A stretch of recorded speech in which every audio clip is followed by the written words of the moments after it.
First used on a large scale in World War II, paratroopers were a new way to deliver soldiers quickly, efficiently, and with the element of surprise to the battlefield. Often combined with an attack by mechanized infantry and tanks, paratroopers would mainly be dropped behind enemy lines to cause chaos, sabotage, and attack the enemy from all sides. It was precisely in World War II that the effectiveness of rapid and coordinated attacks was recognized, and paratroopers were a new and very interesting way to carry out missions with speed and efficiency.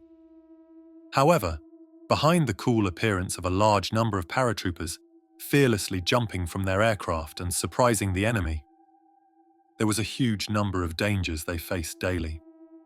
So, let's discuss what the life of paratroopers from different countries during World War II looked like, each mission being exciting and terrifying in its own way. The Russians were among the first to significantly use paratroopers. However, although they had a relatively good parachute design, the problem was with the aircraft. Soldiers had to literally hold on to the wings and fuselage before their drop, while it happened that some simply fell from the aircraft before the agreed jump. However, Stalin stopped emphasizing paratroopers after the first major unsuccessful mission, when about 7,400 paratroopers were deployed to block the retreating German army. They were widely scattered throughout the night and failed to form a front, and the operation was almost a complete failure when the lightly armed paratroopers encountered German heavy armor. After that, paratroopers were mostly used as ordinary infantry by the Russians. The Germans had extremely effective actions, such as the invasion of Crete, when they managed to break Allied forces despite heavy resistance. Italians as well had very effective parachute special units, as well as Americans. During the war, paratroopers were used in some of the biggest actions and operations, but many of them experienced a real disaster due to various causes. We will mention some of them later, but now let's explain why it is so dangerous to be a paratrooper by itself, even without the influence of the enemy. Firstly, on every side, paratroopers were some of the best trained and most drilled soldiers. They had rigorous and demanding training, from parachuting techniques, combat skills, and survival and evading strategies. However, no training would be sufficient to fully prepare them for the chaotic actions that almost never went according to plan. One wrong step in deployment, or just an unexpected wind blow, and the formation could be scattered, threatening to turn a well-planned and prepared action into a complete fiasco. Let's start first with the jump itself. Large formations of transport aircraft were flying in fast at low altitudes, often under heavy enemy fire. As they approached the drop zone, rows of paratroopers inside the aircraft would stand, hook up their static lines, and prepare to jump. The scene inside the aircraft was tense, filled with the noise of the engines and the anticipation of the upcoming drop. An American veteran recalls how many were vomiting before the jump due to stress, the long journey, and the vibrations of the aircraft, and soldiers would slip and fall over the vomit. Once over the drop zone, the paratroopers would exit rapidly one after another to minimize the time over hostile territory and to land in tight formation. Most World War II parachutes featured a static line that automatically opened the parachute when the trooper exited the aircraft. The canopy was round and non-steerable, which often led to hard landings and reduced control over the landing area. Another veteran recalls watching as his fellow paratroopers below him fell directly into a building engulfed in flames. Unable to avoid it, they would fall directly into the fire. The fall would be roughly equivalent to a free fall from the second floor to the ground. Jumpers were trained to keep their arms tightly crossed or in a tight body position to prevent flailing and to protect against potential collisions and entanglements. They tried landing on the side of one's lower leg, then rolling to the side to distribute the impact across the body, minimizing the risk of fractures or severe injuries. Paratroopers aimed to land with their knees slightly bent and their feet together to absorb the impact effectively. Different armies of World War II had different armaments and different ways and techniques to carry them with them in the safest possible way. As you can imagine, Falling with the additional weight of rifles, bombs, ammunition, and equipment is not exactly a fun experience and can be extremely dangerous for the paratrooper. Let's explain some of the interesting methods. American paratroopers were standardly armed with the M1 carbine, M1 Garand, and the Thompson submachine gun, hand grenades, explosives for demolition, and sabotage tasks with a 1911 pistol sidearm and bayonets. 30 cal machine guns were usually separately delivered in multiple containers, or bundled with a parachute known as equipment bundles, retrieved after landing.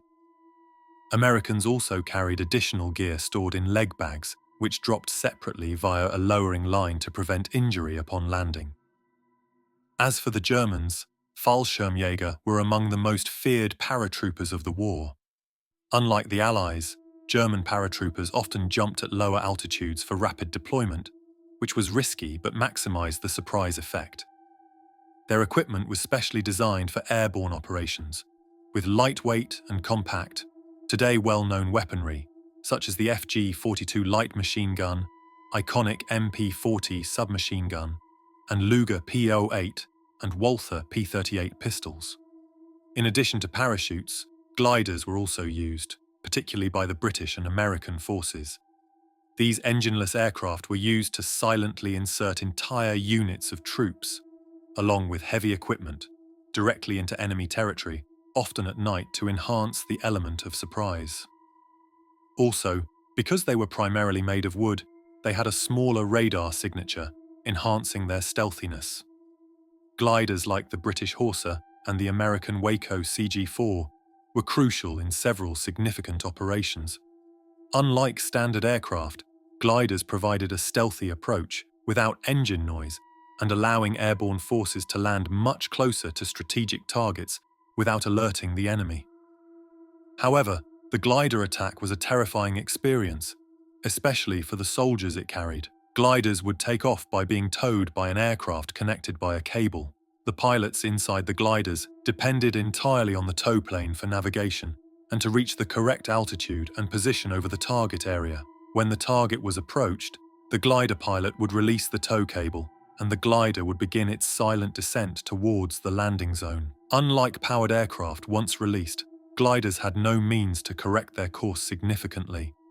They had to get it right on their first try, and were often missing their targets, landing in areas heavily fortified by the enemy, or hitting trees or power lines, leading to devastating crash landings. Also, protection against any form of enemy fire was basically non-existent. Either by parachute or glider, immediately after landing the real deal begins for paratroopers, as if everything mentioned before isn't enough. Assuming the landing went safely, without getting caught on a tree, house or a fence, and without major injuries and fractures, immediately after the drop disorientation and chaos would follow. Paratroopers, generally scattered across a wide area and separated from each other, now had to quickly regroup, distinguish enemy from friendly troops, and begin their mission. Before the action, signals and passwords were agreed on how to recognize each other. The Americans developed a simple but effective tool known as the cricket clicker during the D-Day invasion. This small metal device emitted a sharp click when pressed. One soldier would click once, and if a friend was nearby, they would respond with 2 clicks. This non-verbal communication method greatly reduced the chance of friendly fire incidents during the confusion that often followed nighttime drops. One D-Day veteran told his story of how, upon a violent landing, he lost his cricket, and shortly after another paratrooper in the dark challenged him with 1 click. Afraid that he would be shot by a fellow soldier because he couldn't answer, he started talking loudly his name, rank, and where he was born to prove he was an American soldier. Luckily, he wasn't shot but was sharply cursed at by the fellow paratrooper for shouting and revealing their position. It is a bit funny when we listen to such stories. But back then they were young people whose lives were constantly on the line. Paratroopers' actions were mostly sabotage of critical infrastructure and communication lines, as well as capturing or destroying enemy supplies, or securing crucial sectors ahead of the main force. The biggest problem for paratroopers would be if they did not soon join the main force.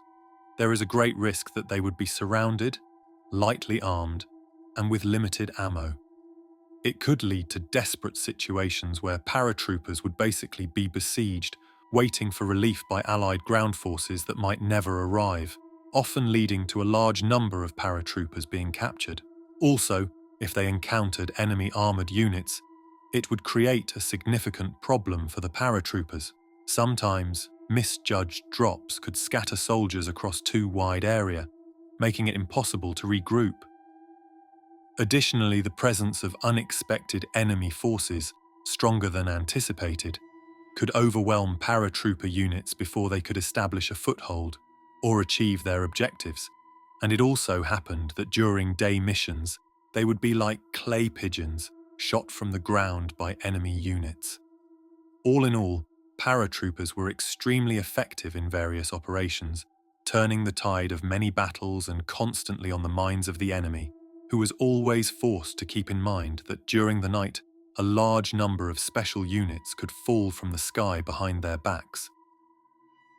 After World War II, paratroopers have been improved through history, and they are even today a very effective and terrifying branch of the military, where only the bravest can be.